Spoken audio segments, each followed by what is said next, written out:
уроженцев и выходцев из села Айсерес есть традиция – каждые первые выходные июля встречаться в родном селе.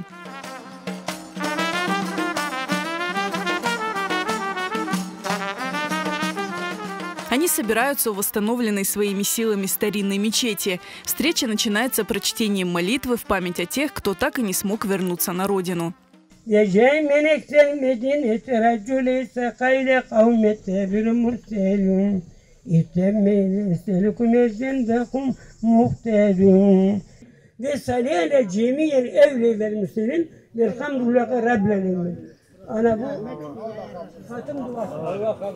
В этом году встреча односельчан в Айсерес прошла 34-й раз. Ежегодно здесь собираются сотни гостей. Tarihimiz söyle oldu. Sorgunluktan sonra avdet etende halkımız nerede çaresini taptı onda yerleşti. Vatan Kırım olsun deyip ama koyumuza, Ayseres'imize hasretler onun için bir yıl sabırsızlıkla bekliyorlar. Bunda gelip görüşecekler deyip. С каждым годом все меньше стариков, которые родились в Айсерезе, но они есть и охотно делятся своими воспоминаниями из детства. Evim bundan yukarıda duruyor, yarın dibinde. Lakin evimizden bir şey kalmadı. Evimizi bozdular. Onun yerine şimdi şeftali saçtılar. Bu koyda aman aman 450 semya ehali yaşar idi. Koy pek şen idi. Bu caminin oğulları temiz. Bütün vakit bunda ehali namazlar kılınır idi. Biz ballar gelip onlarını seyir yetirdik. Bayramlarda bu taşların üstünde cemaat, her bir cemaat Oz Korantası'ndan tazlarından aşlar pişip çıkar idi. Rahmetli babam deredi, işte babamın söylediğini, alimler gelip deredi bu koya. Peki meraklanır ediler arhitektür meselesinde. Bu arhitektürü, Ayseres arhitektürasından bu Sirek arhitektürü o vakitte pencereler damların tepesinde olurdu.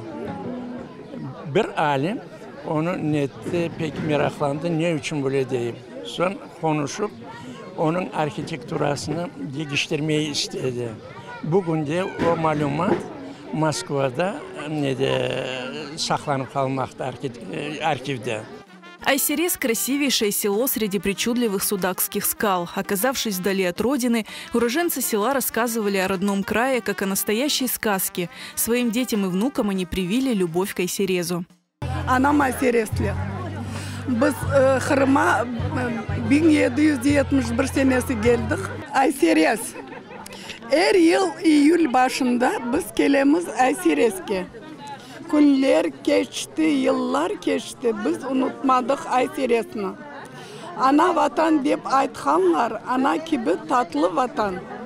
Kucağını açtın bizge, horluk çekken milletine. Biz yaşayak tamanda geldik Ayseres görüşmeye. Çünkü her yıl isteyik gelmeye, her vakit olmay ama bu yıl Allah'a çok şükür oldu. Öyle sebep Ayseres görüşmesi. Bunda görmeye, kardeşlerin tanış olmaya, kimi bilmeysin, ballarımız görüşsün deyip onun için gelirik her yıl. Tamırlarınız bu koyda ne? Ya, benim taptam Ayseresliydi. Acı Fahrilerden. Esma tapta Acı Fahrievlerden. Организаторы стараются, чтобы каждая встреча стала для гостей праздником. Здесь поют, танцуют и угощают всех пловом, приготовленным на костре.